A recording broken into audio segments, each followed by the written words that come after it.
कैसे हो सब लोग? अच्छे हो। आज अपने कोचिंग पर वैसे अवकाश से जो बाहर के विद्यार्थी नहीं आ पाए हैं, विशेषकर नवोदय विद्यालय वाले विद्यार्थी, तो आज हम उनके लिए स्पेशली एक क्लास ऑनलाइन ले लेते हैं। तो जो यहाँ पर बैठे हुए लोग यहाँ पर पढ़ लेंगे, जो घर पर हैं उस क्लास का अध्ययन कर लेंगे। हमारी यही बुक है नवोदय विद्यालय, जिसका गणित में दूसरा पाठ है संख्या सिद्धांत, जिसको हम कुछ सवालों के माध्यम से करने का प्रयास करेंगे। अब जो भी लोग घर पर हैं, स्पेशली आप लोगों के लिए बना रहा हूं संख्या सिद्धांत की ये यूनिट। तो आप लोग घर पर बैठ करके किताब सामने रखें, उसमें से प्रश्न देखने जाए और प्रश्न देखने के साथ साथ में सवालों को हल करें अपनी रफ कॉपी में और उस यूनिट को पूरी तरह से समझ लें। तो जैसा कि बताया गया है कि 2, 3, 4, 5, 6 ये हमारे होते हैं अंक। क्या होते हैं? अंक होते हैं। सभी को पता है, हमने पहले भी पढ़ा था, 2-4 शब्द इनमें से हमने सीखे थे, ठीक है। और इन्हीं को हम जब हिंदी में लिखना चालू करते हैं, जैसे 2, 3, तो इसको बोलते हैं शब्द, यानी कि इनको शब्दों में लिखते हैं, इनको अंकों में लिखते हैं, है ना। क्या में लिखते हैं? शब्दों में और अंकों में। यानी हिंदी वाले जो अक्षर होते हैं उनको हम शब्दों में बोलते हैं, यानी कि अनाराम के माध्यम से हम शब्दों का निर्माण करते हैं, अक्षरों से शब्द बनता है, ठीक है। तो उसी प्रकार से ये हो गए हमारे अंक, ये हो गए हमारे शब्द। अब यहाँ पर एक परिभाषा आई है सम संख्या की। सम संख्या, तो इसकी परिभाषा में मौखिकली तौर पे आप लोग बताना चाहूंगा। आप सभी को याद है, मैंने लिखवाया भी है कि वह संख्या या वे सभी संख्याएं जिसमें 2 का भाग देने पर शेषफल 0 बचता हो सम संख्या कहलाती है। सिंपल बात है, कोई भी अंक हमारे सामने आए जिसमें हम सीधा 2 का भाग लगाएंगे, भाग लगाना सभी लोगों को आता है, 2 का भाग लगाएंगे और अगर उसका शेषफल 0 बच जाता है तो वो हमारी क्या हो जाएगी? सम संख्या। उदाहरण के लिए देखते हैं, हमारे सामने संख्या आई 20। अभी देखने से हमें मालूम नहीं पड़ रहा है कि ये संख्या सम है या विषम है, तो हम क्या करेंगे, इसमें 2 का भाग लगा देंगे, है ना। ऐसे में भाग लगाता हूं ताकि बढ़िया तरीके से आप लोगों को समझ में आ जाए। 2 एकम 2, घटाएंगे तो यहाँ पर 0 आ जाएगा, ऊपर से कितना होता रहा? 0, है ना। तो फिर 2 में 0 का भाग लगाएंगे तो 2 5 10 0 आएगा, यानी कि शेषफल कितना बचा इसका? 0 बचा, यानी कि 20 क्या है? सम संख्या है। अब समझ में आई, है ना। एक और अंक ले लेते हैं हम, कोई भी 58, इसमें भी 2 का भाग लगाते हैं, 2 दूनी 4, कितना बचा? 1, ऊपर से उतारा 8, 2 नंबर 18, तो कितना बचा? शेषफल 0, यानी कि अब हमें पूरी तरह से विश्वास हो गया है कि कोई भी संख्या हो, अगर हम उसमें 2 का भाग लगाते हैं तो और शेषफल अगर 0 बचता है तो वो क्या हो जाएगी? सम संख्या। क्लियर। उसी प्रकार से रिलेटेड आती है विषम संख्या। कौन सी संख्या आती है? विषम संख्या। विषम संख्या। अब इस विषम संख्या में क्या है, कोई भी संख्या ले लो जिसमें 2 का भाग लगाओ, शेषफल 1 बचता है तो वो क्या हो जाएगी? विषम संख्या। हो जाएगी। उदाहरण के लिए मैं लेता हूं 9, मैं 9 में 2 का भाग लगा रहा हूं, तो 2 चौके 8, कितना बचा? 1, यानी कि 9 क्या है? विषम संख्या। मैं एक और ले रहा हूं 31, है ना, या 33, कितना ले लेता हूं? 33, 2 का भाग लगा रहा हूं, 2 एकम 2, 3 में से 2 गया 1, ऊपर से उतारा 3, 2 छंगा 12, शेषफल कितना बचा? 1, यानी कि 33 जो है वो क्या है? विषम संख्या होगी। समझ में आ रहा है कि वे सभी संख्याएं जिसमें 2 का भाग लगाएंगे और शेषफल 1 बच जाएगा, वो क्या हो जाएगी? विषम संख्या। समझ में आ गया? यस। चलिए, अब मैं यहाँ पर कुछ संख्या लिखता हूँ, जैसे 2, 3, 4, 5, 6, 7, 8 तक, बस, ठीक है। अब इसमें से हमें सम और विषम को अलग अलग करना है। 2 सम और विषम, ठीक, करते हैं। भाग सभी को आता है? यस। सबसे पहले नंबर पे क्या आ रहा है? 2 में हम 2 का भाग लगाएंगे तो 2 एकम 2, एक बार बोलेंगे पूरी तरह से विभाजित हो जाएगा, तो यहाँ 2 क्या है? सम संख्या। सम संख्या। 3 में 2 का भाग लगाएंगे तो 2 एकम 2, 1 बचेगा, ठीक है, यानी कि वो 3 क्या है? विषम। फिर 4, 2 दूनी 4, पूरी तरह से विभाजित हो रहा है, तो 4 क्या हो गया? सम हो गया। फिर 5 में जब 2 का भाग लगाएंगे तो 2 दूनी 4, 4 में 1 बचा, 1 शेषफल बचेगा, तो 5 क्या हो गया? विषम संख्या हो गई। फिर 6 में भाग लगाएंगे तो 2 3 6, 3 बार में पूरी तरह से विभाजित हो रहा है, तो क्या हो गया? सम संख्या हो गई। फिर आता है हमारे पास 7, 2 का भाग लगाएंगे, शेषफल 1 बचेगा, यानी कि 2 3 6 है ना, शेषफल 1 बच रहा है, तो हमारे पास 7 क्या हो गया, विषम संख्या हो गई। एक और बच रहा हमारे पास 8, 2 का भाग लगाएंगे तो 2 चौके पूरी तरह से विभाजित हो रहा है, तो हमारे पास 8 सम संख्या हो गई। समझ में आ रहा है? इस प्रकार से सम और विषम संख्या हमारे सामने आ गई। अब इन्हीं से रिलेटेड एक और आती है अभाज्य संख्या। क्या आती है? अभाजित संख्या। अभाजित नहीं, अभाज्य। नाम से ही है कि उस संख्या में किसी का भाग नहीं जाता है, यानी ऐसी संख्या जिसमें सिर्फ उन्हीं संख्याओं का भाग जाता है या उसी संख्या का भाग जाता है, वो क्या कहलाएगी? अभाज्य संख्या। समझ में आ गया? जैसे कि हमारे पहाड़े कहां से स्टार्ट होते हैं? 2 3 4 5 6 इस प्रकार से। तो सबसे छोटी संख्या हमारे पास 2 है ना, वैसे तो 1 है, लेकिन हम 2 को लेते हैं अभाज्य संख्याओं में, क्योंकि 2 से कोई छोटा पहाड़ा नहीं है, इसलिए 2 सिर्फ 2 से ही विभाजित होता है, तो 2 हमारे लिए क्या हो गई? अभाज्य संख्या हो गई।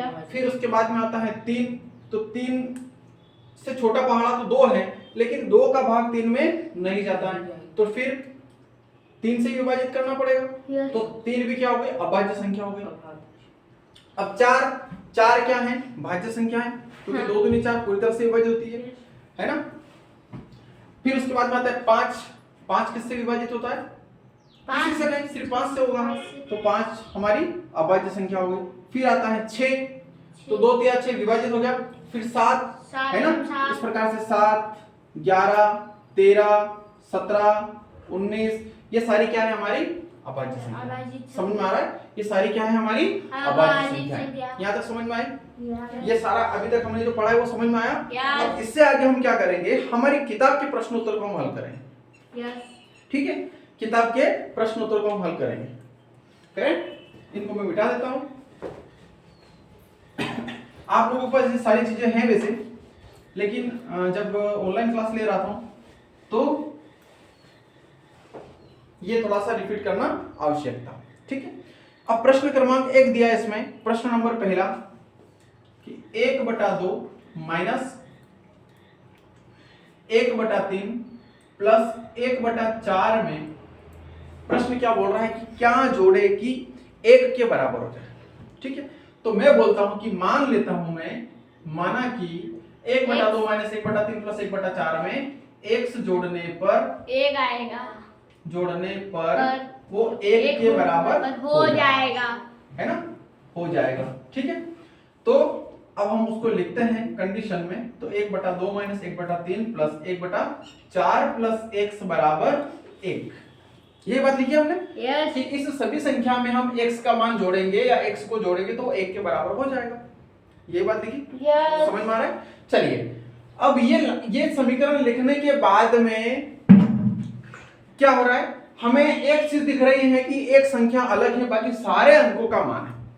ये दिख रहा है, तो हमारा लक्ष्य क्या बन गया कि हमें x का मान निकालना है, कैसे भी करके हमें x का मान निकालना है। समझ में आ रहा है? चलिए, अब x का मान अगर हम निकालते हैं तो x अपनी जगह यथावत रहेगा, और x के अलावा ये जो जितना भी सारा मान है इसको हम बराबर से दूसरी तरफ भेजेंगे।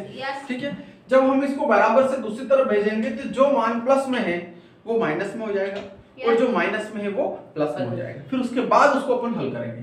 तो देखिए, सर्वप्रथम कितना दिख रहा है अपने को? 1/2 प्लस का है, 1/2 प्लस का है, तो इधर आएगा तो माइनस का 1/2 हो जाएगा। ठीक, फिर माइनस का 1/3, तो इधर आएगा तो प्लस का 1/3 हो जाएगा। फिर प्लस का माइनस का 1/4 हो जाएगा, और x तो अपनी जगह है ही सही, क्योंकि हमें x का मान निकालना है। समझ में आ गया? चलिए, अब इसके बाद हम इसको हल करते हैं। अब इसको हल क्या कैसे करेंगे? 1 2 3 4 का क्या निकालेंगे? एलसीएम। 1 2 3 4 सबसे छोटे पहाड़े से डिवाइड करेंगे, तो 1 का तो कोई मतलब है नहीं, क्योंकि पूरी तरह से विभाजित है। 2 का भाग लगाएंगे तो 2 1 2, 3 अपनी जगह यथावत रहेगा, क्योंकि इसमें 2 का भाग नहीं जाता है, और 4 में जाता है तो 2 दूनी 4। ठीक, फिर दोबारा हम 2 से भाग लगाएंगे, ये 1 वापस से 0 हो गया। फिर 3 ऐसा कैसा रहेगा, और 2 एकम 2, फिर 3 एकम 3। समझ में आया? तो 3 दूना 6 और 6 दूनी 12। इसको कैसे हल करते हैं? आपस में गुणा करते हैं सभी का, है ना। 2 दूनी 4, 4 दिया 12। यहाँ तक समझ में आया सभी को? क्लियर? अब क्या करते हैं कि इस 1 का भाग, यानी कि पहले भिन्न में जो हर है उस हर का भाग हम 12 में देते हैं। तो जब 1 का भाग हम 12 देंगे कितना आएगा? 12, और 12 का गुणा 1 में करेंगे कितना आएगा? 12। समझ में आ रहा है? 12 का गुणा 1 में करें कितना आएगा? 12। Very good. अब चिन्ह जो दिख रहा है हमें माइनस का, तो माइनस लगा दिया। फिर 2 का भाग 12 में लगाएंगे तो कितना आएगा? 6। कितना आएगा? 2 संग 12 यानी कि 6 आएगा। अब 6 का गुणा हम 1 के साथ करेंगे तो 6। चिन्ह कौन सा? प्लस। फिर 3 का भाग 12 में दिया, 3 चौक 12। कितना आएगा? 3 चौक 12। 4। 3 चौक 12 से भाग लगा रहे हैं हम, तो कितना आ रहा है? 4। 4 का गुणा 1 में करेंगे तो 4। चिन्ह माइनस 4 का भाग 12 में दिया तो 3। 3 4 तिया 12 यानी कि 3, और 3 का गुणा 1 में करेंगे कितना आ जाएगा? 3 आ जाएगा। यहाँ तक समझ में आया? फिर हम अगले स्टेप में चलते हैं। अगले स्टेप में क्या है? देखिए 12 माइनस 6 प्लस 4 माइनस 3, तो हम दो संख्या यहाँ पर प्लस की दिख रही है, दो संख्या हमारे यहाँ पर माइनस की दिख रही है। तो प्लस प्लस की संख्याओं को हम जोड़ते हैं तो 12 और 4 कितने हो गए? 16, है ना? 12 और 4 कितने हो गए? 16। और माइनस का 6 और माइनस का 3 दोनों संख्या माइनस के, इसलिए जुड़ेगा, लेकिन चिन्ह माइनस का आएगा क्योंकि 6 बड़ा है। तो 6 और 3 कितने हो गए? 9। चिन्ह कौन सा आएगा? माइनस का। बटे कितना? 12। समझ में आया? चलिए अब वापस अगले स्टेप में चलते हैं। तो 16 में से 9 गया, 16 में से 9 गया, 16 में से 7। पक्का? यस। चलिए 7 बटे कितना? 12। तो ये हमारे उत्तर कौन से आ गए? 7/12। 7/12। अब हमारे नवोदय के हिसाब से तो हम ऑब्जेक्टिव ऑप्शन में देख लेंगे कि 7/12 तो हम उस वाले के ऊपर घिस देंगे, लेकिन जब हम इसको अपने कॉपी में करते हैं, पक्की कॉपी में, तो पूरा सिस्टमेटिक करना पड़ेगा, है ना? क्योंकि सिस्टमेटिक क्यों करना पड़ेगा? क्योंकि हमें 3 नंबर 4 नंबर 2 नंबर का प्रश्न बनता है, तो पूरा विधिवत हल करना पड़ता है, और लास्ट में जाके लिखना पड़ता है कि अतः 1/2 माइनस 1/3 प्लस 1/4 में 7/12 जोड़ने पर वो 1/1 के बराबर हो जाएगा। क्या सर? देखो बाबू बोलो कैसे? अतः मैं लिख देता हूं यहाँ पे। अतः क्यों लिख रहे हैं हम? क्योंकि हमने ये चीज मानी थी, 1/2 माइनस 1/3 प्लस 1/4 में 7/12 जोड़ने पर वह 1 के बराबर होगा, तब जाकर के हमारा सिस्टमेटिक उत्तर खत्म होता है। और नवोदय के लिए शॉर्टकट शॉर्ट फॉर्म, ठीक है? समझ में आया? सभी को समझ में आया? चलिए इसी से रिलेटेड हम अगले सवाल में चलते हैं। अगला सवाल थोड़ा अलग है, उसको करते हैं, फिर उसके बाद में इसके जैसा ही एक और सवाल करेंगे। चलिए आप लोग बाद में उतार लेना, है ना? ये आप लोगों ने वैसे मैंने करवा रखे हैं सवाल, ठीक है? आप लोग अभी फिलहाल समझने के ऊपर ध्यान दीजिए, घर जाकर के वापस कर लेना। सवाल है 3 गुणित 3 गुणित 3 माइनस 3 गुणित 2 गुणित 1। अब इसमें कुछ भी नहीं बोला, इसको अपने को हल करना है ना? हल करना है तो बीच में दिख रहा है अपने को माइनस, और इधर भी 2 गुणा का निशान दिख रहा है, इधर भी 2 गुणा का निशान दिख रहा है। आप लोग मुझे बताइए कि हमें पहले भाग हल करना पड़ेगा, पहले गुणा हल करना पड़ेगा, या पहले घटाव हल करना पड़ेगा? भाग। अगर भाग है तो भाग हल करना पड़ेगा, और अगर भाग नहीं है ना, अगर गुणा है तो गुणा हल करना पड़ेगा। समझ में आ रहा है? चलिए तो 3 तिया 9 और 9 तिया 27। समझ में आ रहा है ना? सीधा गुणा कर दिया तीनों आपस में, 3 तिया 9 9 तिया 27 माइनस 3 दूना 6 और 6 कम 6। ऐसा नहीं कि आप 3 में से 3 घटा के 0 कर दो, बेटा गलत हो जाएगा वो, क्योंकि पहले हमें बड़े चिन्हों के हिसाब से चलना पड़ता है। समझ में आ गया? इसलिए इस चिन्ह ने, इस घटाव के चिन्ह ने यहाँ पर 2 घर बना दिए, ये वाला घर अलग, ये वाला घर अलग, ठीक है? अब 27 में से 6 गया, 27 में से 6 गया तो 21। इस सवाल के कितने उत्तर आ गए? 21। समझ में आ गया? यस। पक्का? यस। चलिए क्या हुआ, इसमें क्लियर दिख रहा है? सर इसे देख रहा था, इसे क्लियर दिख रहा है। हाँ बिल्कुल क्लियर दिख रहा है, पर ये टेबल से थोड़ा दूर रहता है ना, क्योंकि टेबल हिल रही है, फिर वहां पर भी हिला डुला दिखेगा। चलिए प्रश्न क्रमांक 3 पर आते हैं। प्रश्न क्रमांक तीसरा जो है पहले वाले जैसा, वो अपनों से बोल रहा है कि 2/5 में से क्या घटाया जाए कि उत्तर 1/4 प्राप्त हो जाए। तो मैं बोल रहा हूं कि 2/5 में से x घटाने पर 1/4 प्राप्त, वह कितना हो जाएगा? 1/4 घटाने पर वह 1/4 प्राप्त होगा, ठीक है? यानी कि 2/5 में से मैं कितना घटा रहा हूं? x, और मुझे मिलेगा 1/4। समझ में आया? ठीक है। चलिए अब देखिए, हमें वापस से उसी कंडीशन में आना है कि हमें x का मान ज्ञात करना है। इसका मान ज्ञात करना है x का। तो 1/4 को हम इस तरफ भेज देते हैं तो ये माइनस का हो जाएगा, और जो माइनस का x है इसको हम बराबर से इस तरफ भेज देते हैं तो ये प्लस का हो जाएगा, क्योंकि हमें प्लस वाले x का मान ज्ञात करना है ना? तो 2/5 माइनस का 1/4 प्लस का 1/4 उधर गया तो माइनस का 1/4 और बराबर से माइनस का x इधर आएगा तो प्लस का x हो जाएगा। यस। क्लियर? चलिए अब 5 और 4 का एलसीएम 5 4 का 2 से भाग लगाएंगे 5 ऐसा के साथ 2 दूनी 4 फिर 2 से भाग लगाएंगे तो 2 एकम 2 फिर 5 एकम 5 यानी 5 दूनी 10 और 10 दूनी 20। समझ में आया? यस। 10 दूनी 20। क्लियर? अब 5 का भाग 20 में लगाएंगे तो कितना आएगा? 4 5 और 5 और 20 4 आएगा। 4 का गुणा कहां करेंगे? 2 के साथ में कितना आ जाएगा? 8। चिन्ह कौन सा? माइनस। 4 का भाग 20 में लगाया 4 चौक 20 4 चौक 4 चारों 5 20 हाँ, 4 और 5 एकम 5 बराबर कितना? x। 8 में से 5 गया 3/20 बराबर x। समझ में आया? यस। हाँ, यानी कि अब कैसे लिखेंगे? 2/5 में से 3/20 घटाने पर वह 1/4 प्राप्त होगा। इस प्रकार से सवाल बनता है। 3 ठीक है? आधा। समझ में आया था? चलिए अगला सवाल है 3/2/6 चौथा सवाल मैं यहां पर कर देता हूं। चौथा सवाल 3/2/6 ये किताब वाला अपनों से बोल रहा है कि 3/2/6 है ना। अब देखिए इस प्रकार से हमें कुछ भी समझ में नहीं आ रहा है कि हम कैसे करें इसको।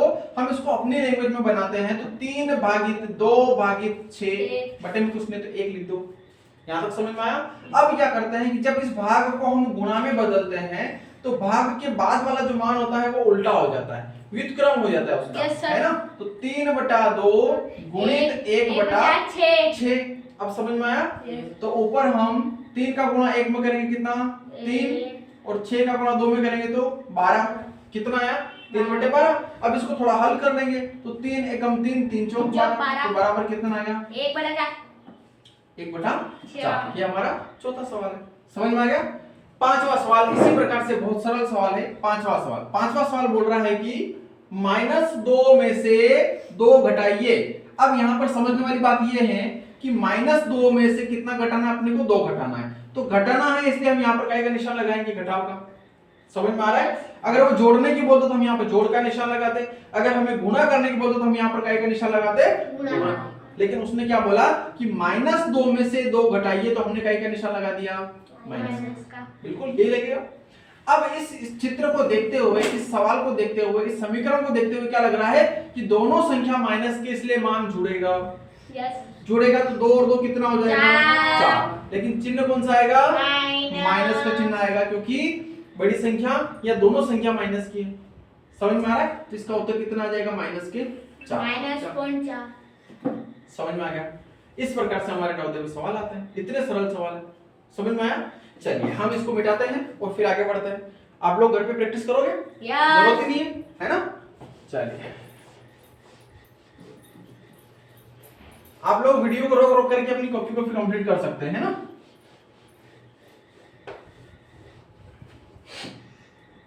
अगला आता है छठा सवाल। छठा सवाल अपनों से बोल रहा है एक सही 2/3 गुणित 2 सही 2/5। समझ में आया? एक सही 2/3 गुणित 2 सही 2/5 सवाल है। सवाल सबको समझ में आ रहा है? Very good. अब इसको थोड़ा हम हल कर लेंगे। सम्मिश्र मान दिया हुआ है तो 3 का गुणा 1 में करेंगे 3 का गुणा 1 में करेंगे तो 3 और उसमें कितना जोड़ेंगे? 2 तो कितना हो जाएगा? 3 में से 2 5 हो जाएगा। तो 5/3 गुणित 5 दूनी 10 और 10 और 2 12/5। यहां तक समझ में आया? ठीक है। अब देखिए ये चिन्ह में कहीं दिख रहा है? गुणा में। तो हम इस मान को यहीं पर विभाजित कर सकते हैं, है ना। जैसे 5 से 5 हम विभाजित कर देंगे तो ये डायरेक्ट गायब हो जाएगा और 3 का भाग 12 में लगा देंगे तो 4 आ जाएगा। तो हमारा उत्तर कितना आ जाएगा? 4। लेकिन हम इसको अलग तरीके से करते हैं। पहले 12 का गुणा 5 में करते तो कितना आएगा? 60। कितना आएगा? 60। और 5 का गुणा 3 में करते हैं तो 15। कितना आया? 15। तो 15 का भाग 60 में दिया तो 15 × 45 15 चौक 60। तो इस सवाल के उत्तर कितने आ जाएंगे? 4। कठिन सवाल है? नहीं। पक्का? सरल है ना। लेकिन थोड़ा दिखने में क्या लग रहा था अपने को? कठिन लग रहा था। दिखने में क्या लग रहा था? कठिन लग रहा था। लेकिन सरल सवाल है, आसानी से हो जाएगा। हो जाएगा क्या? हो गया? हो गया ना? यस। चलिए अगला सवाल आता है 7वां, 2/3 भागित 2 माइनस 1/2। समझ में आया? इस सवाल को अपने को हल करना है। तो देखिए इस 2 के बटे में कुछ नहीं तो हम कितना मान लेते हैं 1। अब सारा मान बराबर हो गया, बराबर से मतलब एक जैसा हो गया, ठीक है। और मैंने अभी कुछ समय पहले आप लोगों को बताया कि जब हम इस भाग को गुणा में बदलते हैं तो ये मान क्या हो जाता है? उल्टा। तो 2/3 में भाग को गुणा में बदल रहा हूं 1/2 माइनस 1/2। समझ में आया? चलिए अब पहले घटाव हल करेंगे या पहले गुणा? गुणा हल करेंगे। तो 2 का गुणा 1 में कितना आएगा? 2। 3 का गुणा 2 में करेंगे तो 6 माइनस 1/2। ऐसा कैसा? पक्का? चलिए अब इसको थोड़ा हल कर लेते हैं। 2 एकम 2 और 2 तिया 6। तो यहां से कितना बचेगा? 1/3 और यहां से कितना बचेगा? 1/2। समझ में आया? 1/3 माइनस 1/2। अब देखिए इसको हल अपन वैसे ही करेंगे जैसा अभी तक करता आया था। तो 3 और 2 का कितना निकलेगा? एलसीएम। तो 2 एकम 2 फिर 3 एकम 3, 3 दूना 6, ठीक है। 3 और 2 का एलसीएम कितना आया? 6। 3 का भाग 6 में देंगे तो कितना आएगा? 2। 3 दूना 6 और 2 का गुणा 1 में करेंगे कितना आएगा? 2 माइनस की जगह फिर 2 का भाग 6 में दिया तो 3, है ना। 2 तिया 6 ये अपने मन में बोलना है और जो उत्तर आता है ना वो सबके सामने बोलना है। अब 2 तिया 6, अब मैं उत्तर किसको मानूं? 2 को मानूं, 3 को मानूं या 6 को मानूं? किसको मानूं? 3 को मानना है, ठीक है। तो 2 तिया 6 यानी कि 3, 3 का गुणा 1 में करेंगे तो 3, ठीक है। चलिए अब 2 माइनस 3 कितना बचेगा? 2 माइनस 3 1 बचेगा, लेकिन कई का माइनस का या प्लस का? माइनस का, क्योंकि जो 3 है वो क्या है? बड़ी संख्या है और उसके सामने माइनस का चिन्ह है। तो इसके उत्तर कितने आएंगे? माइनस का 1/6। अब समझ में आया? सवाल बढ़िया है कि नहीं है? अच्छे हैं। चलिए अब इससे अगला सवाल जो आ रहा है 8वां सवाल, उसको आप लोग बढ़िया ध्यान से करेंगे और परीक्षा में वो आएगा। क्या आएगा परीक्षा में? पूरा 100% आएगा, मतलब उसके जैसा कोई भी सवाल आएगा। प्रश्न दिया है कि 4 अंकों की वह बड़ी से बड़ी संख्या ज्ञात करो जो 43 से पूर्णतः विभाजित हो जाए। 9999। ठीक है। अब इसने 4 संख्या दी है ना। मैं लिख लेता हूं पहले कौन कौन सी 4 संख्या दी है। 9976, 9989, ठीक है। फिर लिखता हूं मैं 9999 और फिर 9996। ये 4 संख्या दी है और डिवाइड करने की बोला 43 से, है ना। अब मुझे बताइए कि पूर्णतः विभाजित हो जाती है, उसका मतलब क्या होता है? उसका मतलब यह होता है कि हम किसी भी संख्या में अगर भाग देते हैं और शेषफल अगर 0 बचता है तो पूरी तरह से विभाजित हो जाती है। समझ में आ रहा है? अब यहां पर है हमारे भाग देने के लिए 43। अब 43 से हमें चारों संख्याओं में भाग देना है, लेकिन प्रश्न बोलता है कि 4 अंकों की सबसे बड़ी से बड़ी संख्या, क्या बड़ी से बड़ी संख्या में भाग देना है। तो यहाँ पर सबसे बड़ी कौन दिख रही है? ये सबसे बड़ी है ना 9999, ठीक है। सबसे पहले हम इसमें 43 का भाग लगाएंगे। किसका भाग लगाएंगे? 43 का। अगर इसका शेषफल 0 आ जाता है तो हमारा उत्तर कौन सही रहेगा? यही वाला, बी वाला, है ना। मतलब ये ए ऑप्शन था, एबीसीडी है ना। हाँ, ये हमारा ए ऑप्शन है, ये हमारा बी ऑप्शन है, ये हमारा सी ऑप्शन है और ये हमारा डी ऑप्शन है, ठीक है। तो हम इसमें 43 का भाग लगाएंगे और ये अगर पूरी तरह से विभाजित हो गया तो हमारा उत्तर क्या सही है? सी ऑप्शन हमारा उत्तर सही है। लगाते हैं भाग? यस। चलिए 43 का पहाड़ा हम 2 बार बोलेंगे। कितनी बार बोलेंगे? 2 बार। तो कितना आएगा? 86। और अगर 3 बार बोलेंगे तो 99 से ज्यादा हो जाएगा, है ना। 99 से ज्यादा हो जाएगा तो गलत हो जाएगा सवाल, है ना, क्योंकि हमें यहाँ तो 99 चाहिए, 99 से कम चाहिए। तो हम 9 में से 6 घटाएंगे तो कितना बचेगा? 3 और यहाँ पर कितना? 1, ऊपर से उतारा 9। समझ में आया? अब हो गया हमारे पास 39। तो अब हम 2 से नहीं, हम 3 से भाग लगाएंगे, है ना। कितने से लगाएंगे? 3 से। तो 3 तिया 9, 4 तिया 12, 129। तो ये 0, ये 1 और ये, ठीक है। फिर ऊपर से कितना उतारा हमने? 9 उतारा, 109। अब हम 2 बार बोलते थे 86 आ रहा था और 3 बार बोलते थे 129 आ रहा है, मतलब ये विभाजित नहीं हो रहा है। तो हम इसको क्रॉस करते हैं, मतलब ये हमारा उत्तर नहीं, ऐसा हम मान लेते हैं। समझ में आ रहा है? फिर अब इससे छोटी संख्या की तरफ बढ़ते हैं। 9,996 9,996। तो 9,996 हम कितने का भाग लगाते हैं? 43 का। ठीक है, हम पहली बार 2 से बोलेंगे तो कितना आएगा? 86 है ना। घटाएंगे तो 9 में 6 गया 3, 9 में से 8 गया 1, ऊपर से उतारा 9। ठीक है, फिर 3 बार बोलेंगे तो कितना आएगा? 129। कितना बचेगा? 10। फिर ऊपर से उतारा 6। मतलब ये भी संभव नहीं है। समझ में आ रहा है? चलिए, अब इसके बाद किसकी बारी आती है? इसकी बी वाले की। देखते हैं इसमें किसका भाग लगा के? 43 का, है ना। तेरे बस में तो नहीं जाना भाई? बस में जाना नहीं जाना? पापा आएंगे तुम्हारे लेने? गुड। चलिए, अब मन लगा के पढ़ाई करते हैं ना। 2 बार बोलते हैं कितना आएगा? 86। तो 9 में से 6 गया 3, 9 में से 8 गया 1, ऊपर से उतारा 8। फिर कितने हो गए? 138 है ना। कितने बार बोलेंगे? 3 बार। कितना आएगा? 129 आएगा। तो कितना बचेगा? 9 में 18 यानी कि 9 बचेगा। 9 बचेगा ना। अरे उल्टा क्यों कर रहा है? सीधा करना। या ऊपर कितने? 8 में से 9 नहीं जाएगा तो 18 हो जाएगा। 18 में से 9 जाएगा तो 9, और ये पूरा 2 था तो 2 में 2 गया 0, ये भी 0, ऊपर से कितना उतारा? 99। मतलब 99 आ रहा है, तो ये भी संभव नहीं है। अब हमें पूरा विश्वास है कि हमारा ए वाला सही है। भले हम नहीं भी भाग लगाएंगे तो भी वो सही है, लेकिन हम भाग लगा के एक बार चेक जरूर कर लेंगे उसको, है ना। यहाँ पर मैं लगा देता हूँ उसमें भाग। 9 9 7 6 में कितने का भाग लगाना है? 2 बार बोलेंगे कितना आएगा? 86। 9 में से 6 गया 3, और 9 में से 8 गया 1। समझ में आ रहा है? ऊपर से कितना उतारा? 7 है ना। अब कितनी बार बोलेंगे हम? 3 बार। 3 बार बोलेंगे कितना आ जाएगा? 129 है ना। तो 7 में से 9 जाएगा? 17 में से 9 जाएगा। कितना बचेगा? 17 में से 9 जाएगा तो 8 बचेगा। पक्का? यहाँ पर कितना बचेगा? 0। यहाँ पर भी 0, ऊपर से कितना उतारा? 6 है ना। 7 हमने यहाँ उतार लिया, तो अब कितना बचा? 6 उतार लिया। 86 हम कितनी बार बोलेंगे? 2 बार। यानी कि 2 बार बोले तो हमारे पास कितना आ गया? 86। यानी ये पूरी तरह से विभाजित हो गया। तो हमारा जो ऑप्शन है वो ए वाला मिलेगा। समझ में आ रहा है? इस प्रकार से इन सवाल को अपने को हल करना पड़ेगा। सवाल बहुत सरल है, बहुत मजेदार है, आनंद आ जाता है, लेकिन थोड़ा दिमाग लगाना ही पड़ेगा। समझ में आ गया? क्योंकि जैसे पहाड़ है, 43 का पहाड़ थोड़ा बड़ा पहाड़ लग रहा है। ठीक है, चलिए इसके बाद जो सवाल आते हैं उसको देखते हैं। अब वो अलग वैरायटी में सवाल आ गए। 9वां सवाल देखिए, यहाँ पर मैं करवाता हूँ।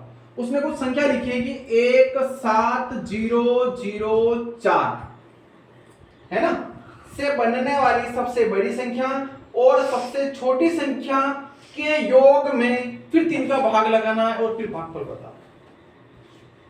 कितना बड़ा है? सरल, लेकिन कंडीशन थोड़ी ज्यादा है, कंडीशन थोड़ी बड़ी है। ठीक है, क्या बोला कि 17004 से बनने वाली सबसे बड़ी और सबसे छोटी संख्या के योग में, योग का मतलब होता है जोड़ना, योग में 3 का भाग देने पर भागफल प्राप्त होगा। तो सबसे पहले हम सबसे बड़ी संख्या निकालते हैं। क्या निकालते हैं? सबसे बड़ी संख्या। अब सबसे बड़ी संख्या निकालने का तरीका क्या है? यहाँ पर जो संख्या दी है उस संख्या में जो सबसे बड़ी संख्या है उसको हमें सबसे पहले लिखना है। 7 तो कितना है? 7 4 1 0 0। ठीक है, अब हमारे पास सबसे बड़ी संख्या आ गई कितनी? 74,100 आ गई, है ना। अब उसने बोला था सबसे बड़ी और सबसे छोटी संख्या, तो फिर अब सबसे छोटी संख्या लिखना है। 0 तो सबसे छोटी संख्या 0 0 1 4 7। समझ में आ गया? बिल्कुल सिंपल तरीका है। सबसे बड़ी संख्या अगर बनाना है तो सबसे बड़े अंक को सबसे पहले लिख दो, सबसे छोटी संख्या बनाना है तो सबसे छोटे अंक को पहले लिख दो। मतलब बड़ी संख्या के लिए घटता हुआ क्रम, है ना। मैं यहाँ लिख देता हूं घटता हुआ क्रम, क्लियर। और यहाँ पर बढ़ता हुआ क्रम, है ना। 0 0 1 4 7 बढ़ता हुआ क्रम है ना। और यहाँ पर घटता हुआ क्रम है। अब उसने फिर बोला था योग, योग से मतलब जोड़ना, योग से मतलब जोड़ना। तो 7 और 0 7, 4 और 0 1 और 1 2, 4 और 0 7 और 0 7। अभी तक उसकी स्थिति खत्म नहीं हुई है। क्या बोला उसने कि योग में 3 का भाग देने पर, हम 3 का भाग लगाएंगे यहाँ पे। अब कितने का भाग लगाएंगे? 3 का। तो 3 दूना 6, एक बचा, ऊपर से उतारा 4, फिर 3 चौक 12, कितना बचा? 2, ऊपर से कितना उतारा? 2, 3 दो 7 21, ठीक है। शेषफल कितना? 1, फिर ऊपर से कितना उतारा? 4, 3 चौक 12 है ना, कितना बचा? 2, ऊपर से कितना उतारा? 3 9 27, ठीक है। यानी कि हमारे पास कितना आया? 24,749 है ना। यहाँ पर इसके अगर देखा जाए तो ऑप्शन में कहीं ना कहीं मिस्टेक है, या तो ऑप्शन में कहीं ना कहीं मिस्टेक है, या फिर ये जो सवाल है इस सवाल में कहीं ना कहीं मिस्टेक है, इसलिए हमारे उत्तर कौन आता है? 24,749 उत्तर हमारे आते हैं। क्लियर? यस। समझ में आ गया ना। लेकिन तरीका याद रखना, मैंने आज तक आप लोगों को हमेशा बताया है कि हमें कभी भी सवाल याद नहीं रखना है, हमने सवाल करने का तरीका याद रखना है, ताकि हम एक सवाल करेंगे तो एक सवाल के देखा देख हम अनगिनत सवाल आसानी से कर लेंगे। पक्का कर लेंगे? हाँ। इसके अगला सवाल एक और आया है, प्रश्न क्रमांक 10वां प्रश्न में यहां हल करने का प्रयास करता हूं। क्या बोल रहा है कि 5, 3 और 7 अंकों की सबसे बड़ी से बड़ी और सबसे छोटी से छोटी संख्या का अंतर। समझ में आ रहा है? तो 5, 3, 7 से बनने वाली बड़ी संख्या, सबसे बड़ी से बड़ी संख्या कैसे निकालेंगे मेरे भाई? 7 5 3 और छोटी संख्या 3 5 7 3 5 7। पक्का? यस। अब अंतर में क्या आएगा? जोड़ का निशान। यस। यस। अंतर में तो घटाव का निशान आएगा ना। क्या आएगा? घटाव का निशान। अंतर का मतलब होता है घटाना, योग का मतलब होता है जोड़ना, तो हम इसको घटाएंगे। तो 3 में से 7 नहीं जाएगा, तो 13 में से 7 जाएंगे, कितना बचेगा? 6। पक्का? यहाँ पर कितना बचा है? 5, 4 बचा है। 4 में से 5 जाएगा? 14 में से 5 गया कितना? 9। यहाँ पर कितना है? 6 में से 3 गया? 3। तो हमारे पास देखते प्रश्न क्या बोलता है। छोटी संख्या का अंतर होगा तो 396, यानी कि हमारा यही उत्तर सही है, ऑप्शन डी है ना। ऑप्शन डी वाला हमारा उत्तर सही है। समझ में आ रहा है कि नहीं आ रहा है? इसी प्रकार से 11वां सवाल देखिए। 10 सवाल हम लोग कर चुके हैं। कितने सवाल? 10 सवाल। हम इसको थोड़ा क्लियर करते हैं और इस यूनिट को हम खत्म कर ही लेते हैं। ठीक है? पूरा स्पष्ट है, क्लियर है। आप लोग जब अपनी कॉपी में उतारो तो वीडियो को रोक रोक करके समझते जाना, उतारते जाना। क्लियर?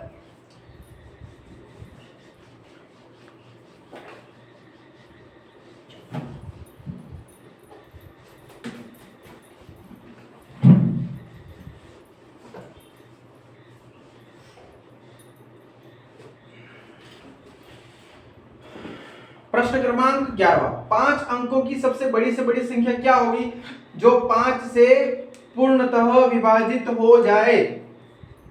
प्रश्न क्रमांक 11 है ना। 11वां में 4 ऑप्शन दिया है। कौन कौन सा? 9 9 9 और 5। ठीक है। एक दिया है 9 9 9 7 और 5 दिया है। एक और दिया है 9 9 9 8 5 और एक और दिया है 9 9 6 7 5।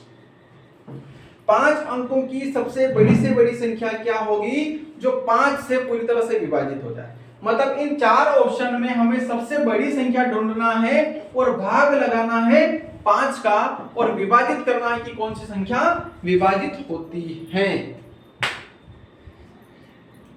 समझ में आ रहा है कि नहीं आ रहा है? तो पहले इनमें सबसे बड़ी संख्या कौन दिख रही है? देखिए ये है 99,995, 99,975, 99,985 और 99,675। तो सबसे बड़ी कौन है?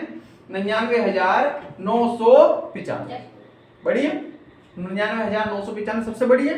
तो पहले भाग लगा देते हैं 5 का कि विभाजित करता है कि नहीं करता है। तो 5 एकम 5, कितना बचा? 4। ऊपर से कितना उतारा? 9। 5 9 45, कितना बचा? 4। कितना बचा? 4। ऊपर से कितना उतारा? देखिए ये 9 5 के साथ हो गया था, ये 9 यहाँ पर उतर गया। अब कितना उतारना है? 9 है ना। फिर 5 9 45 कितना बचा 4, फिर एक और 9 उतारा तो 5 नम 45 कितना बचा 4, फिर 5 तो 5 नम 45, यानी कि ये पहला वाला मान जो है ये पूरी तरह से विभाजित हो गया, इसलिए हमारा ऑप्शन पहला वाला ही सही रहेगा। समझ में आ रहा है कि नहीं आ रहा है? यस। शाबाश, अब इनका जरूरत ही नहीं पड़ी अपने को, जब इसी से काम हो गया तो ठीक है। अब आते हैं अगले सवाल पे, 12वां प्रश्न। तो 91 को पूर्णतया विभाजित करने वाली बड़ी से बड़ी व अभाज्य संख्या बताना है ना। विभाजित किसको करना है? 91 को, और 4 ऑप्शन दे रहा है, वो कौन से? 13, 19, 17 और 23। देखिए इसका थोड़ा सा उल्टा है, इसमें इस 91 को विभाजित करना है, वहां पर कुछ अलग था, यहाँ पर 91 को विभाजित करना है, 4 ऑप्शन ये दिया है और बोल रहा है कि अभाज्य संख्या होना चाहिए और सबसे बड़ी होना चाहिए। क्या होना चाहिए? अभाज्य संख्या होना चाहिए और सबसे बड़ी संख्या होना चाहिए। तो सबसे देखिए, सबसे पहले देखिए ये सभी वैसे अभाज्य संख्याएं हैं। 13, 19, 17, 23, इसमें किसी संख्या का भाग जाता ही नहीं है, तो ये कौन सी संख्या है? अभाज्य संख्या है। लेकिन इनमें से बड़ी कौन सी है? सबसे पहले 23। तो हम 23 का भाग लगा के देखते हैं। 23 से कम 23, 23 दूनी 46, 23 तिया 69, 23 चौक 92, नहीं जा रहा है क्योंकि 23 हमारे लिए मान्य नहीं है। अब 23 से छोटा कौन है? 19, तो 19 से जा रहा है क्या? 91 देखिए बाहर आते होंगे, 19 मिनट 38, 19 तिया 57, 19 चौक 76, 19 पंजे 95, नहीं जा रहा है। चलिए ये भी सही नहीं है। फिर इसके बाद नंबर आता है 13, 17 का, तो 17 दूनी 34, 17 तिया 51, 17 चौक 68, 17 पांच 85, 17 छंगे 102, नहीं जा रहा है। अब हमारे पास लास्ट में बचा 13, लेकिन हम ट्राई करके देखते हैं। तो 13 दूनी 26, 13 तिया 39, 13 चौक 52, 13 पांच 65, 13 छंगे 78, 13 सात 51, 13 सात 51, यानी इसने पूरी तरह से विभाजित कर दिया। तो हमारा उत्तर क्या सही रहेगा? 13, ऑप्शन नंबर ए। समझ में आया है? इस प्रकार से हमें इन सवालों को हल करना है। ठीक है, अगला है 10 से कम सभी सम संख्याओं का योग ज्ञात कीजिए। प्रश्न क्रमांक कौन सा है? 13वां। 10 से कम, समझ में आ रहा है ना? देखिए 10 तक मैं पहले गिनती लिखता हूं, 1 2 3 4 5 6 7 8 9 और 10। यहाँ पर एक बात आप लोगों को मैं सिखाना चाहूंगा, अगर बोलता है कि 10 तक तो उसमें हमें 10 भी सम्मिलित कर लेना है, लेकिन बोलता है कि 10 से कम, क्या बोलता है? 10 से कम, यानी कि अपने को 9 तक इसमें विराम दे देना है। लेकिन पूछा उसने 10 से कम सभी सम संख्याओं का योग, क्या दिया है?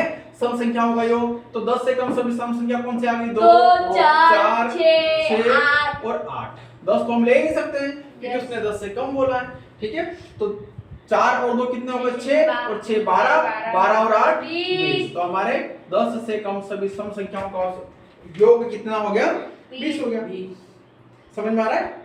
चलिए अगला सवाल है 14वां कि 110 में कम से कम क्या संख्या जोड़ेगी इस प्रकार से प्राप्त संख्या में 9 का पूरा पूरा भाग चला जाए। प्रश्न क्रमांक 14, वो बोल रहा है कि 110 में हम पूरा पूरा भाग जाना है, लेकिन हम कौन सी संख्या जोड़ें? तो सबसे पहले हम क्या करते हैं? 9 का भाग लगाते हैं। तो 9 एकम 9, कितना बचा? 2, 11 में से 9 गया 2, ऊपर से कितना उतारा? 0, तो 9 दूनी 18, शेषफल कितना बचा? 2। ठीक है, यानी कि हमारे 4 ऑप्शन में तो 2 आ ही नहीं रहे, है ना? यस। तो क्या करेंगे? अलग से करेंगे।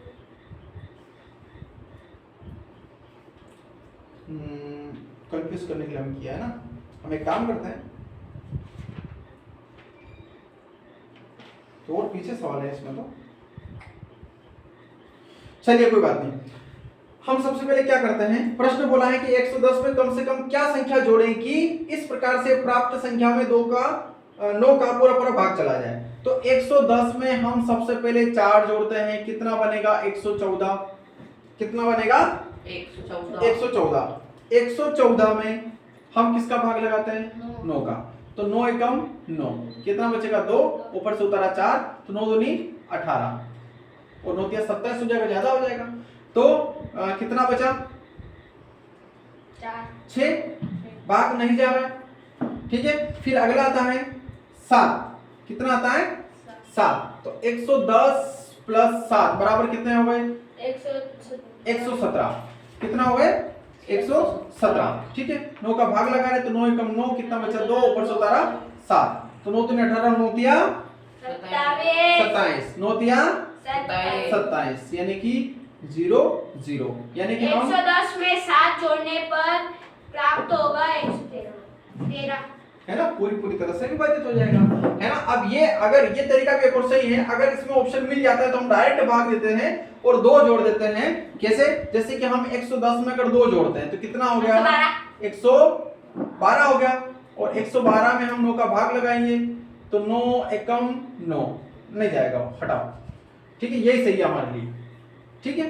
तो 4 जोड़ा, 4 में भाग लगाया, नहीं गया तो इसको क्रॉस करते हैं, फिर 7 जोड़ा, 7 में भाग चला गया, हमारा उत्तर कौन सा सही है? 7 वाला, ठीक है।